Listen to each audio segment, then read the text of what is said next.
G'day, it's Christine here from ChrisW Designs, and today I'm going to show you how I make my piping.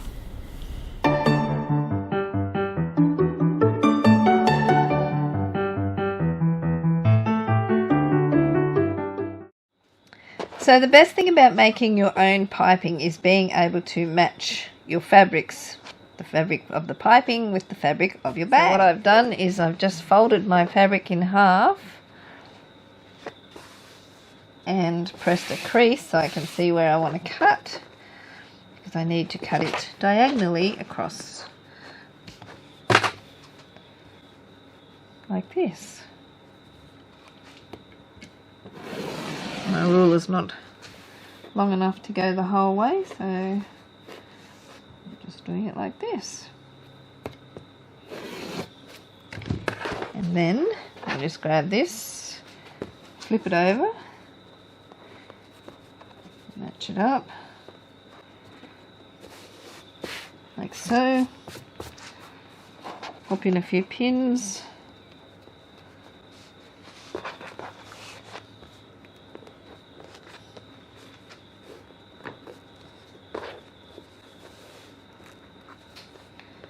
yes, I have a very old pin cushion. One of these days I'll get a new one. And now I'm just going to go to the sewing machine and stitch. Okay, so I'm just stitching my normal seam allowances, which is usually 3/8 of an inch or 1 centimetre.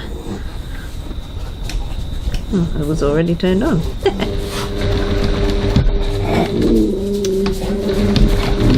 And that's my dog singing in the background.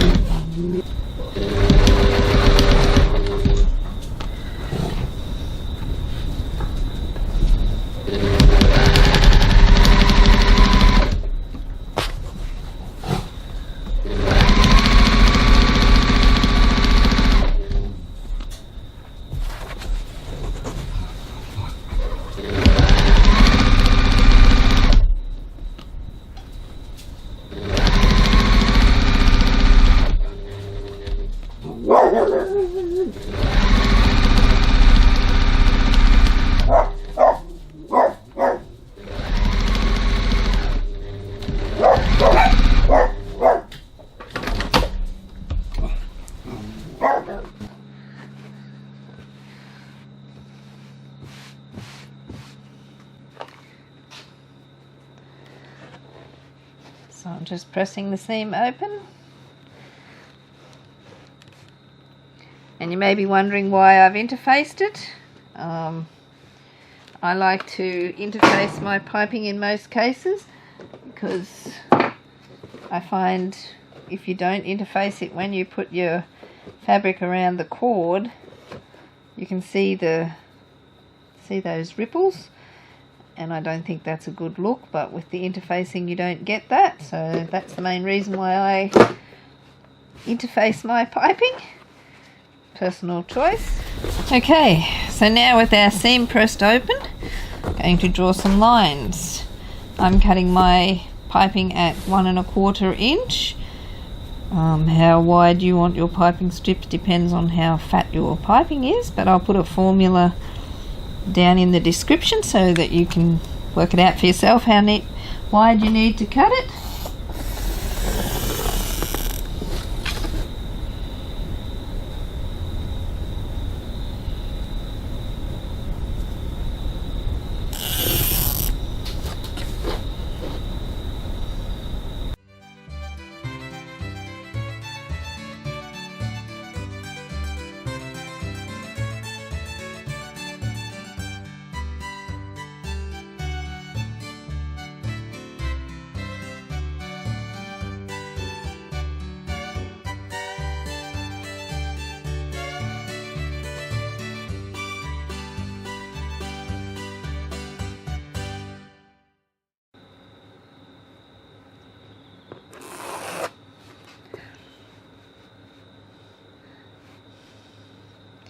Now that's not going to get me 1/4, so we're going to get rid of this piece.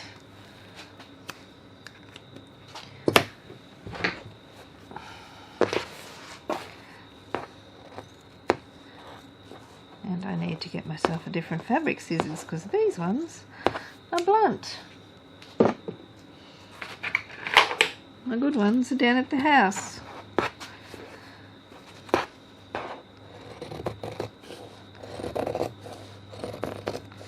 I could have just rotary cut this off, shouldn't I?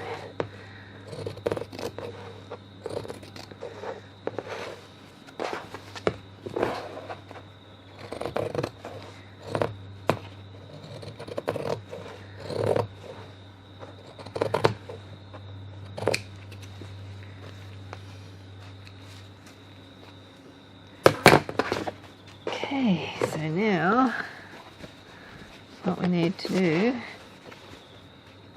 flip this over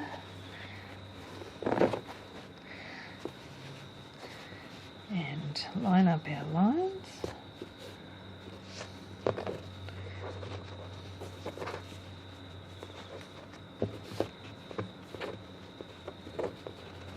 And we're going to pin this.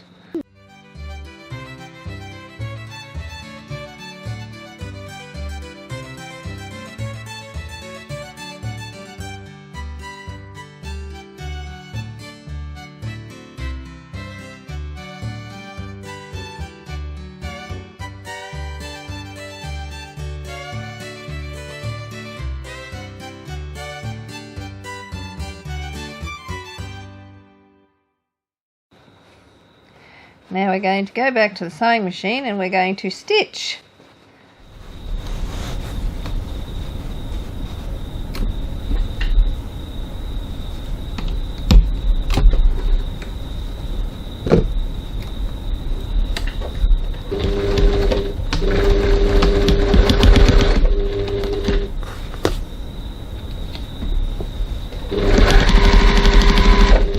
Stitching again with my normal 1 centimetre seam allowance.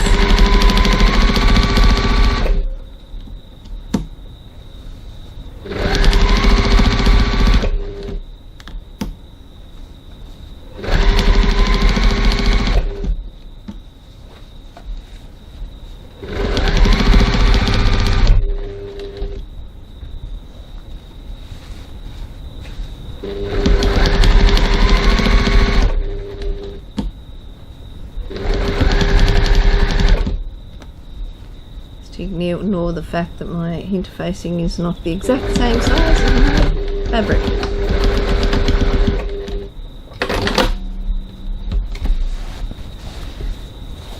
There.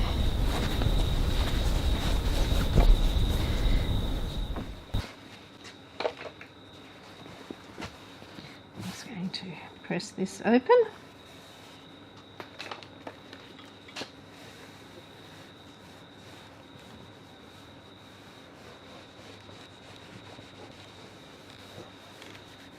Like that.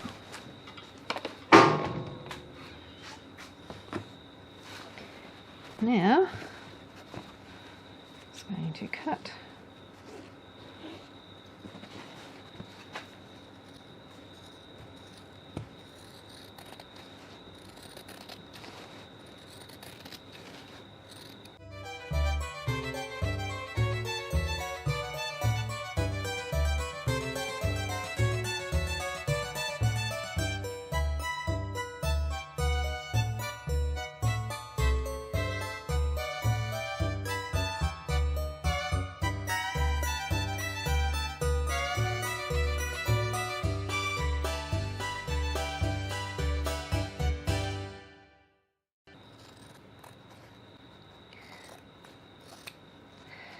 Okay, so as you can see, some pieces are short and some pieces are long.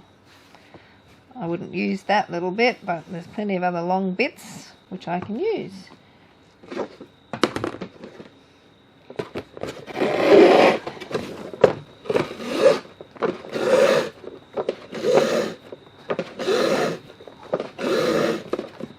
Next step is to grab some piping .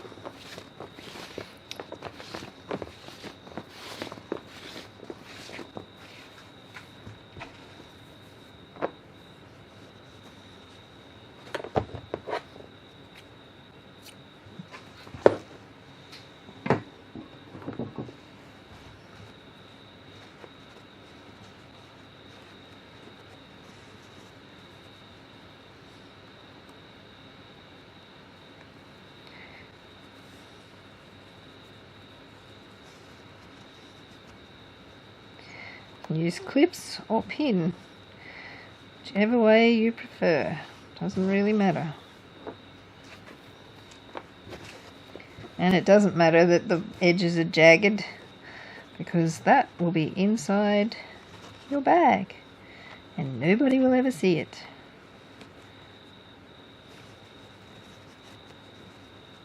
Or maybe you're a bit more careful and cut a little bit neater than me.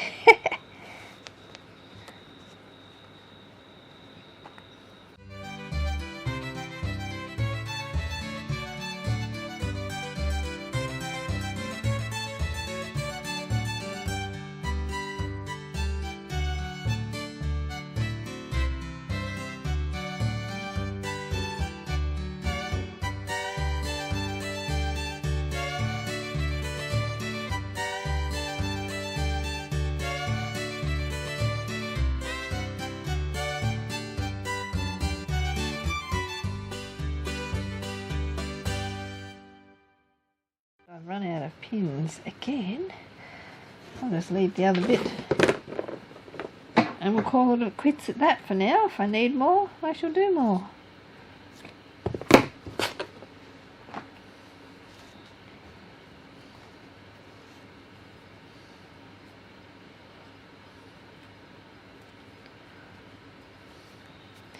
Okay, so now we're going to go to the sewing machine and we're going to stitch. I like to stitch fairly close to the piping, but not right up against it, because when I attach it to my bag, that's when I'll stitch right up against it, and I don't want any of this next stitching to show in my final product, so I just leave it a little bit further out than right next to the piping, so it won't show. On my machine, I'm going to swap to a zipper foot.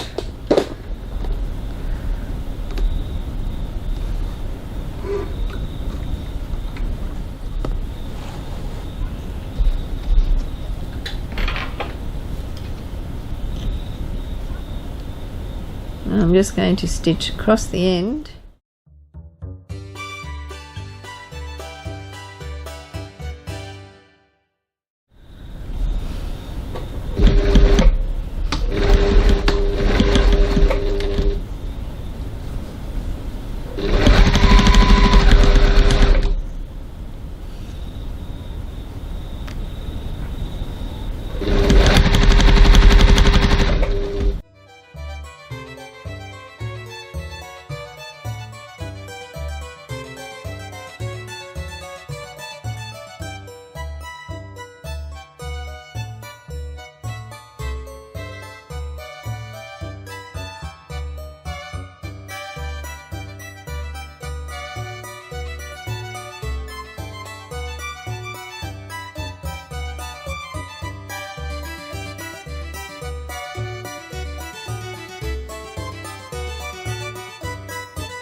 So there we have my stitched piping.